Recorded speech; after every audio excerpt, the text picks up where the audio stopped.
Ooh, am I even gonna take off from here?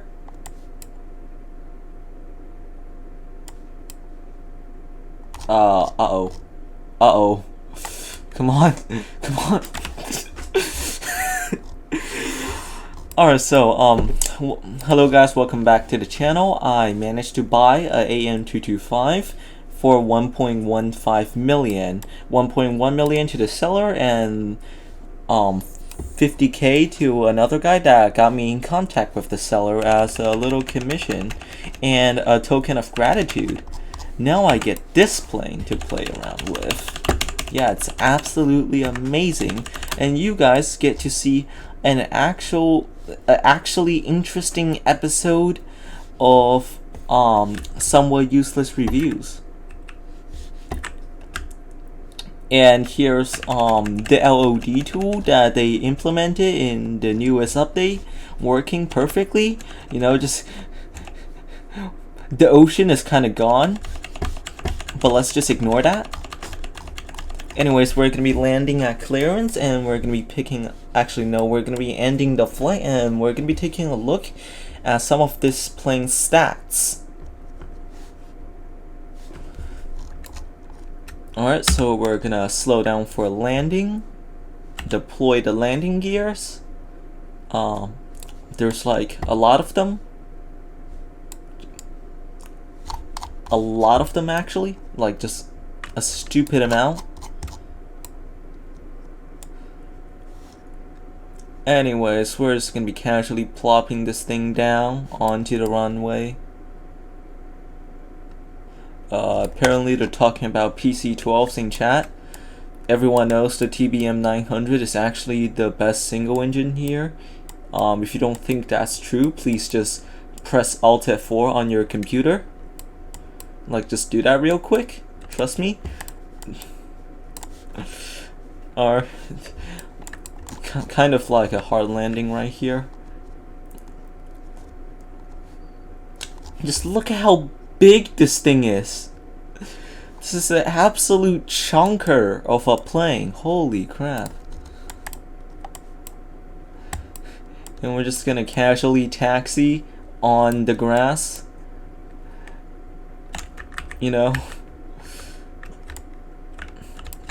it's too important to taxi on the run, the taxiway.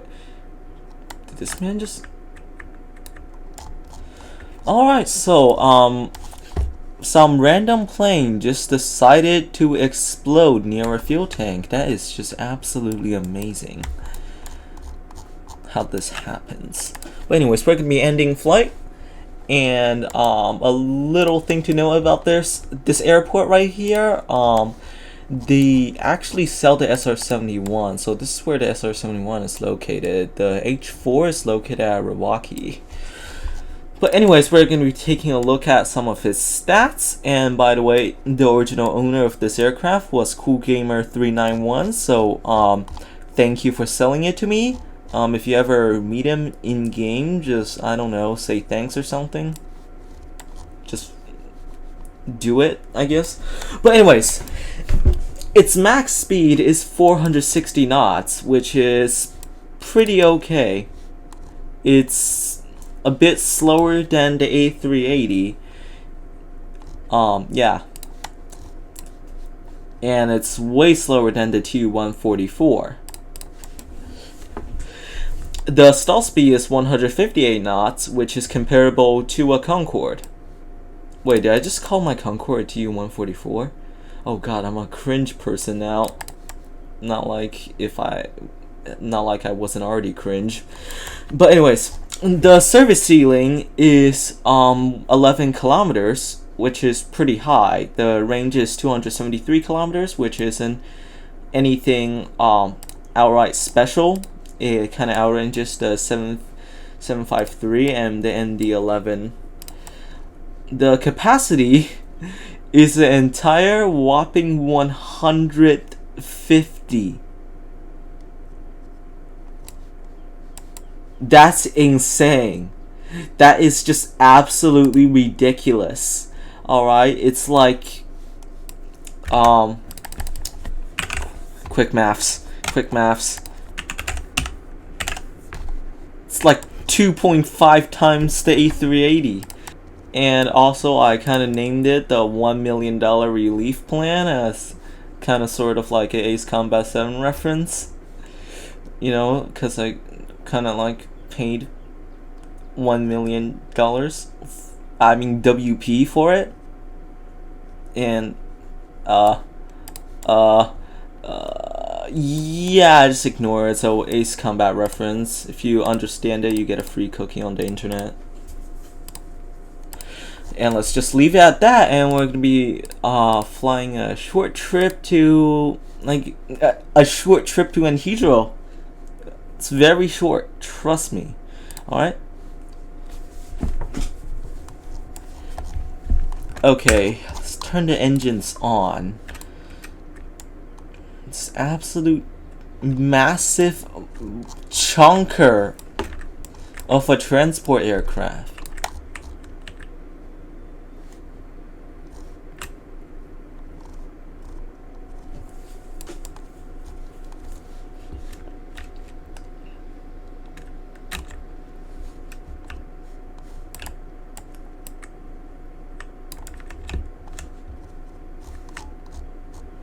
And there's like 6 jet engines on it.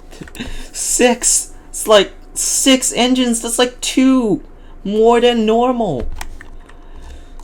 Alright, like nobody needs this amount of power. Besides the few people who charter the An-225s for like overweight cargo, but like let's just ignore that.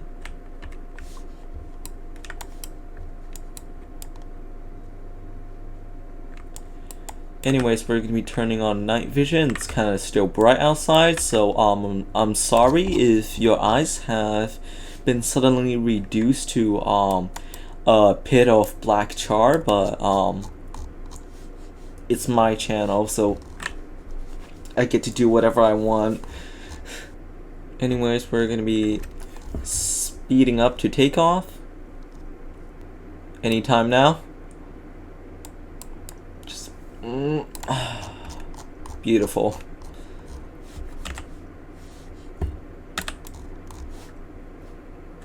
Don't you hate it when there's like not enough light to be able to see very clearly, but then there is just enough light that if you turn on night vision you're pretty much blind? It's so annoying. Anyways, I see a random aircraft to the distance. I mean, in the distance, yes. And it's a CRJ. Just randomly flying around. For no reason whatsoever.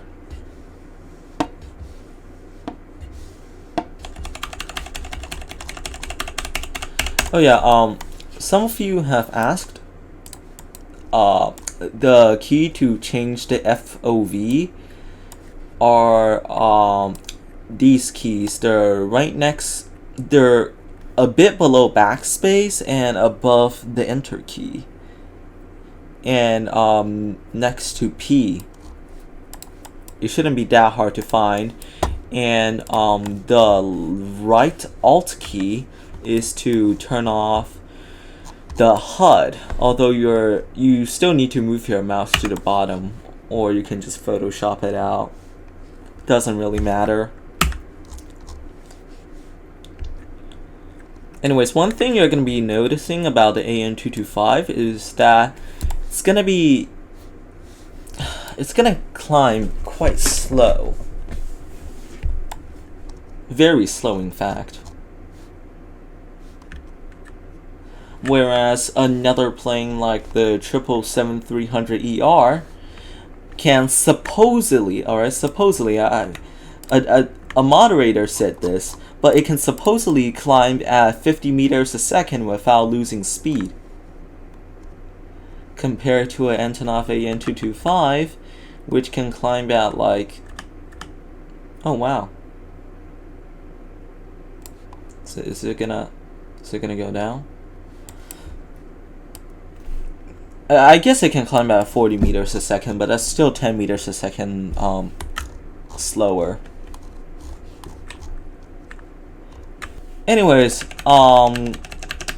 Here's clearance in the background. You can see some aircraft lines. It's pretty cool. Oh, what the? There's another.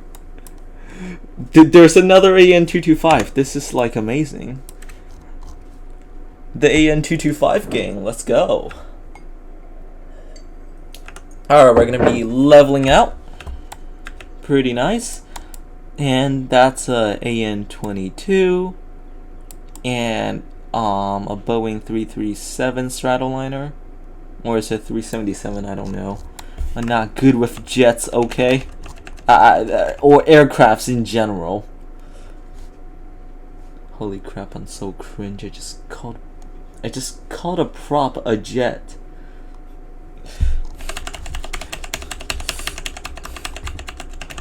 Anyways, here's Aeronautica Airport. Let's see if we can find any crates just randomly laying around.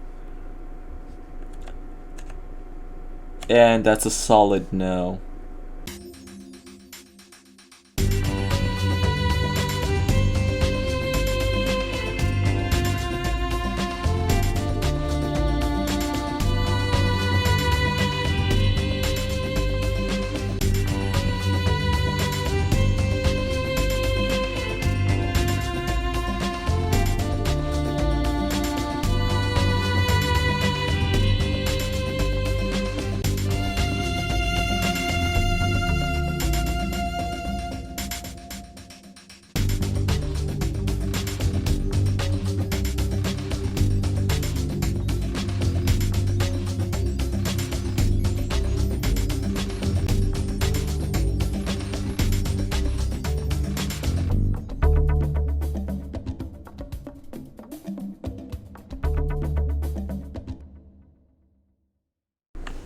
Not gonna lie, I feel like the model for this plane is rather lackluster.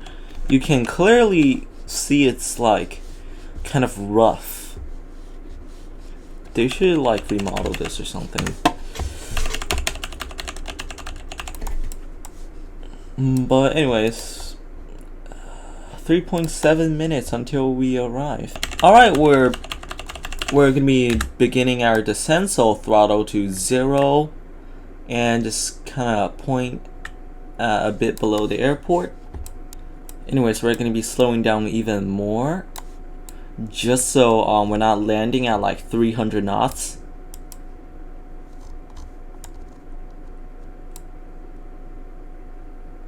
Wow, imagine getting the Tu-144, alright? And you're flying at a lower speed. That kind of like removes the entire point of a Tu-144, which is to fly really, really fast. And it's for people who can't afford a Concorde or don't want to grind for one. It's only 8,000 WP more, alright? If you manage to get 90 kWp, I don't think 8,000 more would be a big issue for you. Also, I heard they're adding the C5 next. Also, do you guys know that the Soviets had plans to mount a Aeronautica on top of this thing? Like, they were gonna put a mini Aeronautica that the An-225 can just yeet off. And then the Aeronautica can do like search and rescue and stuff. It's wild. Somebody's been giving Ivan way too much vodka. Anyways, here's the landing in Heathrow Airport. And we're just gonna casually go onto the taxiway at 80 knots.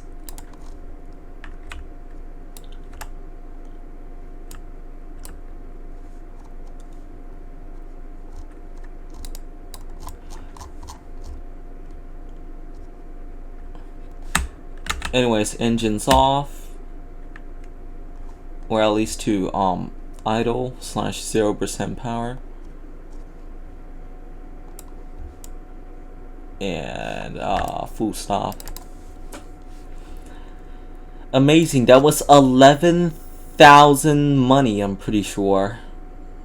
Did I read that right? And like 9,000 WP. Let me just double check. Alright, maybe it's 14,000. I might have read that wrong. The refueling cost is on par with a badly flown Concorde. The fuel cost, I mean. Yes, the fuel cost is on par with a badly flown Concorde.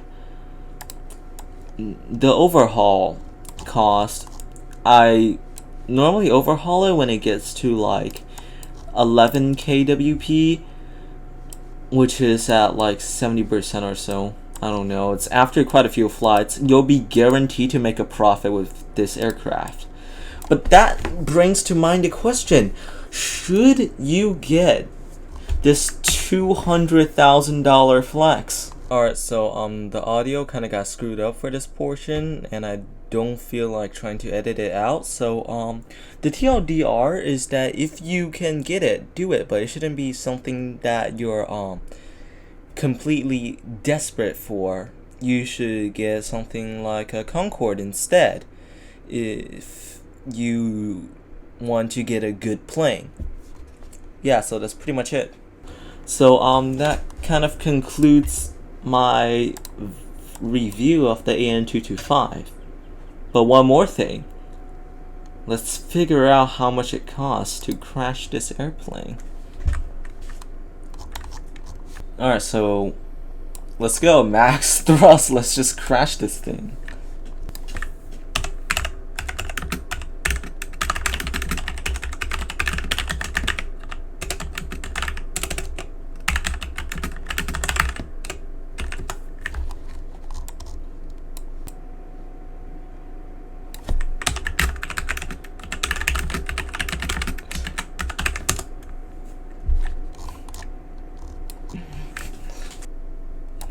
Bonsai.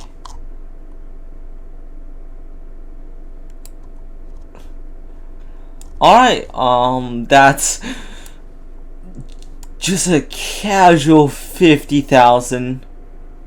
Just a casual 50,000 money. So that concludes the video. I hope you guys enjoyed it, and I'll see you guys next time. Bye.